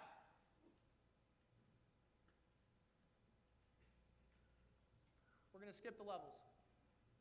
Okay, this is from June 15th to July 12th. This is typically when, you start to get people maybe burning out. Good thing we don't burn out at this company. Okay, so this is until July 12th. So by July 12th, be thinking of it in your head where you're normally at in the summer. Learn the sales abilities that maximize the sales process and your closing ratio. Should you be good at using the sales ability of the bandwagon by this portion in the summer? Yes. Should you be able to use the sales principle of twisting on pain very well by this point in the summer? Yes. Okay. You should also know the mental fitness trainings. Well, why? To ensure your daily results. If you never have a bad day and you know how to stay oriented up here in your head, how many people are you going to take through the sales process? So many more. So many more. Okay, if you can do this by July 12th, guys, what's a portion of maintaining your mentals? Well, walking around all day or being on a Segway is a physical thing. Most of you guys have been sitting on your asses for 8 months. And so, guys, this is all part of the ramp. You're going to feel better the later you are in the summer because you have more experience. Your body is more ready for it. That's how you should be viewing it. That's when you should be turning up. Okay, at this point, you should learn how to maximize your daily will meter and your growing skill meter to increase the amount of core customers you put through your closing ratio. If you're knocking later, are you putting more people through your way more people through your sales process? Yes. Guys, is this that complicated? Okay, by July 12th, should you know how to maximize the situations like weather? And you can use weather to get more deals. Is there ways to use rain to get into the sales process more? For sure. Okay, lastly, you should maximize the arena schedule and the environment. Guys, if people are competing, do they produce more or less? More. Buy into it. Is this making sense? Is any of this unreasonable? No. Okay, if you're a new manager, are you understanding how you can help someone ramp through level 1, level 2, and level 3? Okay, let's keep rolling. So there's some language on here that we're not going to talk about as much today, but this is coming and it's pending. I've spent a lot of time with my friend, the AI, Claude, talking about all this stuff. Every type of video game design and elite type of training manual you can possibly research. And that's how I'm creating the language and talking through these things. And so, for example, a sales process, right? Is there different iterations of an intro? What about the last spot intro, late at night? What about the intro when you're bandwagoning and you're using street names and other surrounding developments so people think you're credible? What about the intro that you do super quick and you don't mess in pest control because everyone in this neighborhood has Moxie? Is there tons more to learn in every portion of the sales process and master? 100%. And is there going to be skill trees that you guys are going to have access to and understand and can be able to learn how to do that? 100%. Okay, by the end of the season, and for sake of time, I'm not going to hit the rest of this, do you guys think it's fair, after 100 days, if someone is intently focusing on the core customers, that they would be able to differentiate and sell all 8? Okay, I want people to start really thinking about that the rest of the day, what that would really mean. Because, guys, I want you to be business guys and gals and use math to think through this. I have never done anything for myself that has made me believe that I would improve more at selling or that my people would improve more. Because I'm asking myself questions like this. Man, if I just talked to a female in a way that she liked to be talked to, how much more would I have sold? And I never did that. And then I'm asking myself the question of, wow, and Drew dropped this bomb on my dome. I sucked at selling do-it-yourselfers. Sucked ass. Main reason why is I didn't want to spend the time. They're longer sales. And I'm talking to Drew, and he's like, well, you know that half of the do-it-yourselfers are full of shit, right? And I'm like, I've never actually even thought that. I've taken their word for it every single time. So you're like, yeah, I'm doing it myself. I'm like, shit, moving on. Where they were literally probably full of shit half the time. How much more would I have sold if I would have known that and thought about it that way? And that's one core customer. And Drew is an amazing coach and helped me have that insight. So guys, let's say you can sell every single core customer at a higher level than last year because you're actually basing it upon them. Guys, that's a lot of sales. How many people, start thinking in your head, how many people do you run through the sales process in the summer? Thousands. Thousands that you've been viewing all as the same. So now you're going to start on an individual daily basis ramping because you're just viewing them as different. I literally don't know, for the first time in my career, I don't know what math this will produce. Because it's scary for me to think that we've been so good at this and we've been designing everything not around how to win the game. But it also makes sense then why reps sometimes feel like they can't improve. And the only way that they can improve is by racking more or banging their head against a wall. And that doesn't make sense. That does not make sense. Guys, we want everyone to improve, and these are the resources that are going to give you the ability to do so. Okay. Moving towards wrapping up. Guys, trust the ramp. Rome wasn't built in a day. And I'm going to use Cody as an example. And he's going to talk about this tomorrow a little bit more, but I want to articulate this. Guys, this is hard. Hard work. People see me, or they see John, or they see Drew, or they see Seeger, or they see Cody, and you guys see all the good shit. You don't see all the hard shit. So, Cody was coming off a summer where he had just produced 1,700 serviced accounts. 1,700 serviced accounts. 1,700. And the next year, he was running a team. Cody, how many accounts did you sell? 700. So 1,000 less. 700 is still pretty good. Is 1,000 less pretty shitty? Yeah. And Cody had a lot going on that year. He had a lot going on personally. He was running a team for the first time. And he came back to me after that summer, and he looked me straight in the eyes, and he said, dude, I totally let myself down this year. I totally let myself down. And he's like, those are not my standards, and like, that's not who I am. And he's like, I'm going to go reclaim that shit this year. And he stepped up to the plate. He ran an amazing team. And the next summer, he sold over $1 million in revenue again.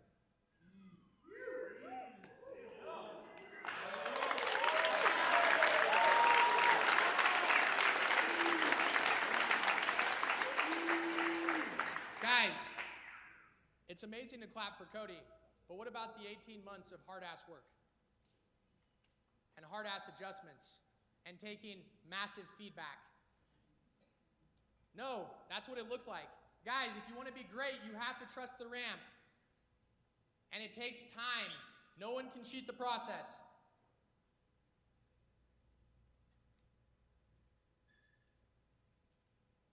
But this should make it easier. Who is absolutely hyped on the arena?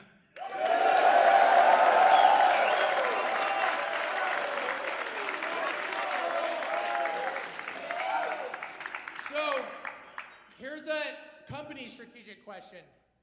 Are people going to be more motivated to put people through the sales process because of the arena? That's why we do it. The very first thing Mark said to me last night after his presentation, he said, this is the shit we're about. And it's true. What can we do? And we brainstorm and we think and we bang our heads against the wall all the time of what can we do and what can we build and what can we create so our people can do this in an easier way and produce more. That's why we do it. That's why we care about this. That's why we put so much fucking time in. And that's why we ramp. Trust the ramp, guys.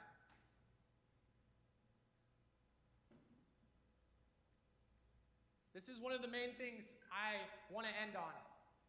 So this is something we talk about at this company. We talk about your will meter and we talk about your skill meter.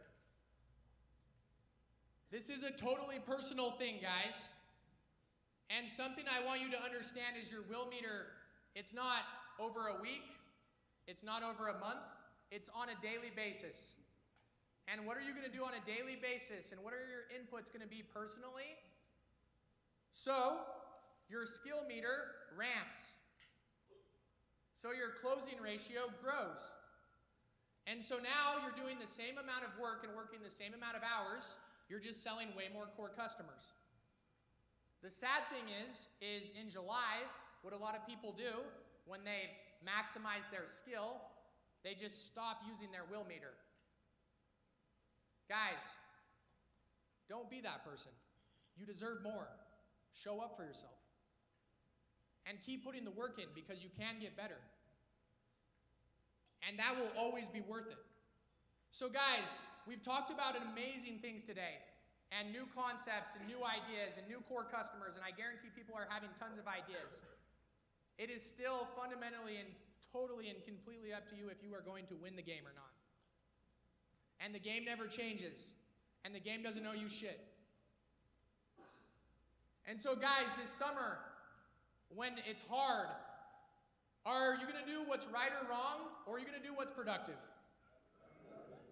That's a Bo Barbin bar. Right or wrong, or what's productive?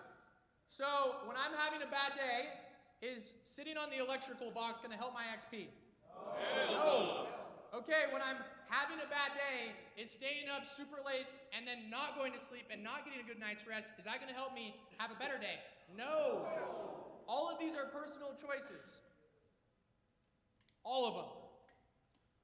Every single one. It was always your choice, guys.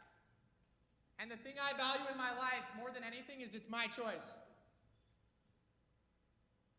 You guys don't think it's scary to be here at the best sales program in the world that sells door to door? And I'm telling you guys, you've all been doing it totally and completely incorrect. And I haven't even sold an account. Or, yeah, did I sold like 15 accounts last year? Hell yeah. Can I get a hell yeah for that? But I'm sitting here in front of you guys, the best in the world at this job, and I'm telling you, you've been doing it wrong. You've been focusing on the wrong things.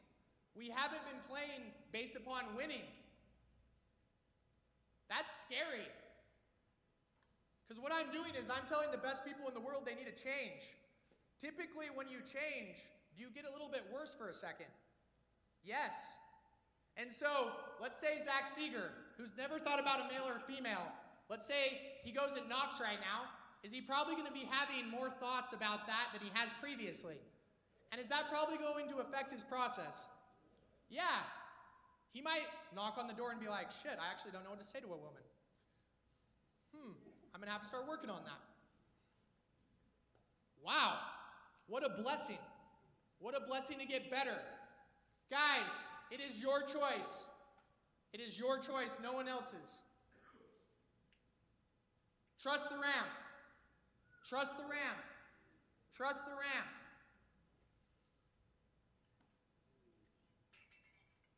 Okay, mediums of practice. Guys, there's no way to practice besides this.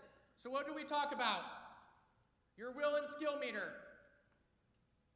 If you're not going to extra trainings and you're bitching about how much you're selling, who is that on? You. I never had a team that had below a 275 account average. Do you guys want to know why? Every single person went to the 10 a.m. extra training because they were business guys. Why do you practice? To close more deals. So if you're practicing more, are you going to close more deals? My people understood that principle. So at this company, sometimes when people are like, man, the 10 a.m. doesn't make sense for me. Who's the dumbass? Guys, if you want to get better, put the work in, put the time in. Go out and make your bag. It's up to you. It is not up to anybody else. Okay. To get better, you have to measure yourself. So we have two types of ways to measure yourself here. We have NZ, which is for a daily leaderboard and daily measurement, and we have Domo, which is for ongoing management and measurement. So, if we're doing this in a new way, would it make sense that we make sure to measure ourselves and hold ourselves accountable so we can get better? What do you guys think? Yes. Okay. These are some new views you guys are going to have. So moving forward, this is your initial production view that you will have in Domo. Okay, the only thing that is on this are things that correlate to how you sell accounts. So, as you notice, there's some things on here that, we're not putting as much information on here as we previously had. For example, if you're bundling significantly, are you going to show that you're selling significantly more average treatments? Yes. So we're not going to measure bundling. This is solely based upon how you put the account in. So if people put accounts in at a way higher level, are people going to get paid way more money? Okay. If someone has a welcome call, what's the difference in attrition? Do people remember? 10%. Who wants to make 10% more money? Okay, let's give it up for that. Okay, this is new. Guys, the day of coming to back ends and not having expectations that you sold shitty accounts are over. And blaming them on the company who grinds for you, that is also over. So what does this look like? There's your sold revenue, there's your ROR revenue, there's your dead revenue, there's your active revenue, there's your past due revenue, there's your past due 14 to 30, past due 30 to 60, and canceled revenue. So if you see a bunch of revenue in 30 to 60 past due, is it likely you're going to get paid on those accounts? Is that the company's fault? No. It's your expectations. And so guys, I'm not trying to be an ass in saying that, I'm just saying we're going to have correct expectations. How shitty is it when you think one thing is going to happen and something entirely different happens? Do people have bad expectations on purpose? No. So we're going to start having good expectations. This is the one I'm most excited about, though. For the coaches. Knocking performance and improvement. So, we have something now called an average sub-classification. Your managers have probably already talked to you about this, but essentially, on a consistent basis, we reevaluate every single person in the company based upon their daily sales. And you get a ranking based upon your daily sales.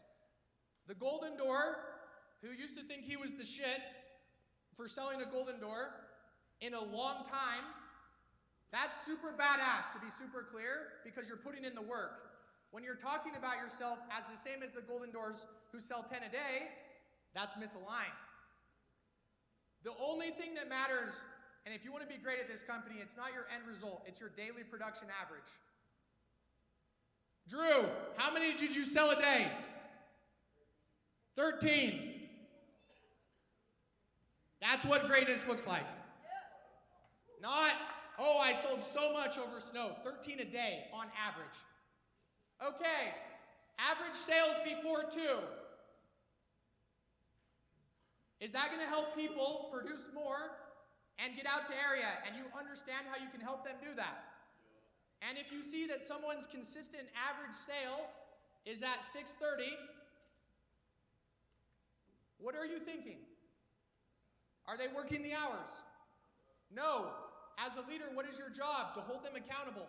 To be a dick? No. So they can make fucking money. Gosh. Guys, all of this, look at it. This is for us to help you guys produce. So, obviously we're going to measure at nighttime too. What does your average last sale look like? What does your average first sale on Saturdays look like? Is this going to help people understand their team's production and how to help them way more? Is this going to hold people way more accountable? Guys, we're leveling up. We're business guys and business gals. And this is what business guys and business gals do. Okay. Next one. Oh, shit. This is what's going to make people massive amounts of money. The scheduling one, please.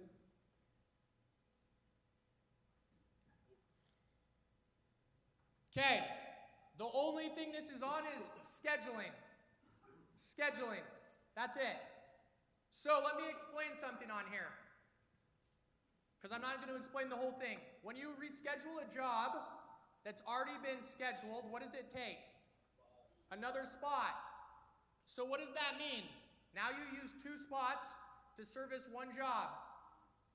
If there's more spots, will you sell and service more accounts?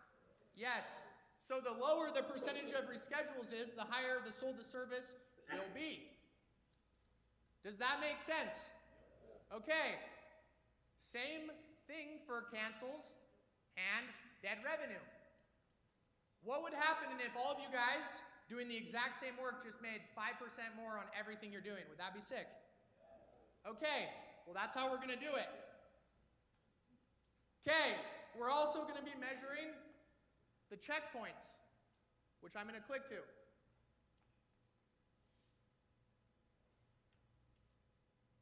Oh, sorry. Click back. So we're going to measure the training camp PRY. Why would we do that? Is there value in knowing who gets their people up and running the fastest? Okay, then we're going to measure the next checkpoint.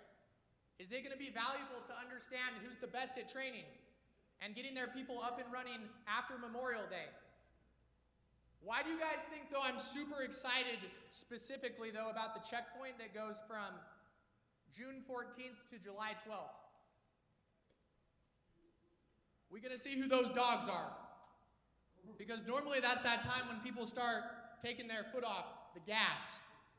And now in this company, hey, you're either deciding to win or you're deciding to lose. And the only consequence is you get viewed as both. Who will you pick to be? And how will you pick to work? And how will you pick to produce?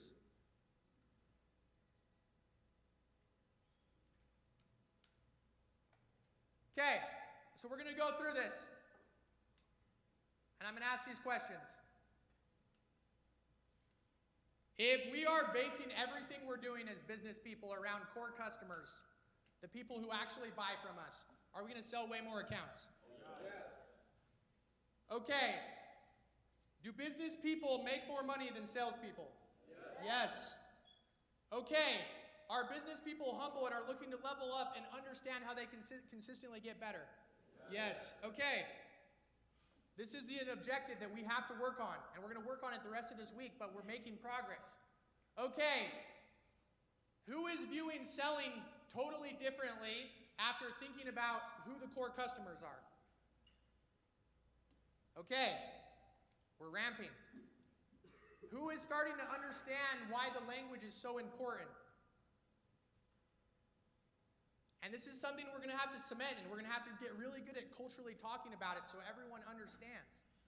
Okay, who can already give some clear black and white examples of why they believe they're going to sell way more? Okay, we're making progress.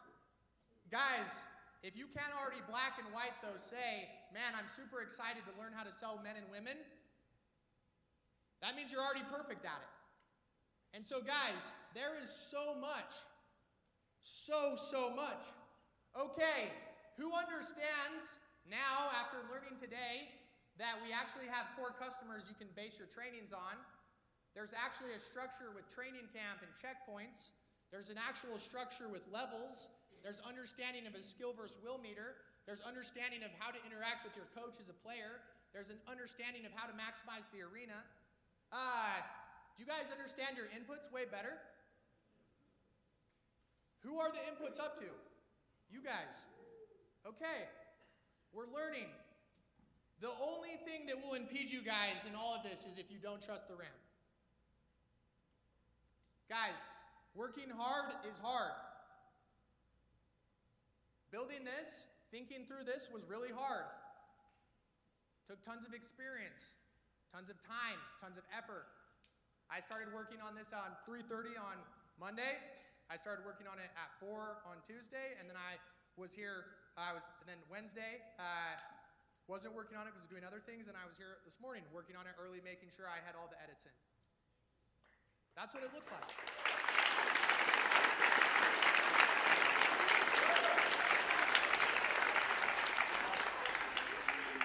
So this is what we want to end on, and then we're going to have a break, and then we'll reorient. Guys, the reason we're a leadership-driven company is leadership is based upon love. And I don't know every single one of you personally, but I do love you guys. I love you guys! Love you too. But what that means, guys, as a leader isn't what a lot of people think it means. So going out to this summer, I have some challenges. People need leaders. They don't need friends. Step up for your people. You will never regret it. Love is spelled accountability. The hardest conversations you have with your reps as a coach will be the conversations that benefit them most. Giving them an easy way out or enabling them is not love. So why am I trying to reorient and help the best program in the world change and do it at a way higher level? Because I want you guys to get way more out of this, because I love you guys. Do I know this is going to be hard?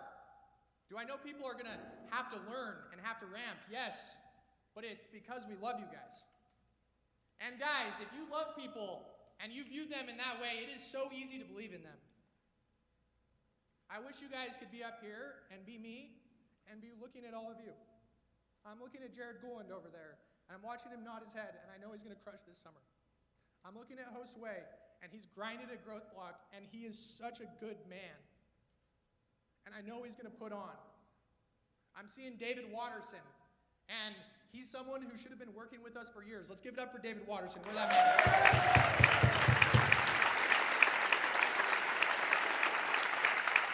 Guys, you are spectacular.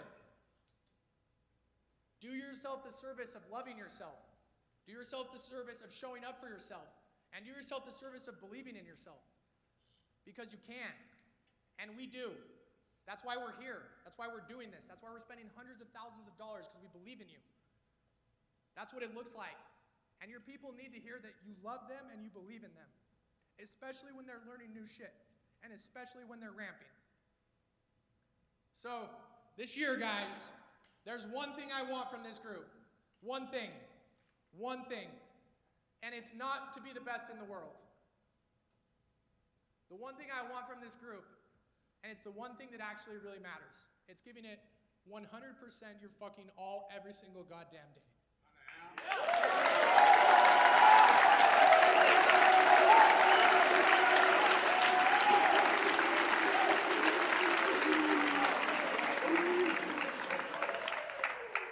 So in 2026, let's ramp. We're going to have a break. We'll be back in 10 minutes.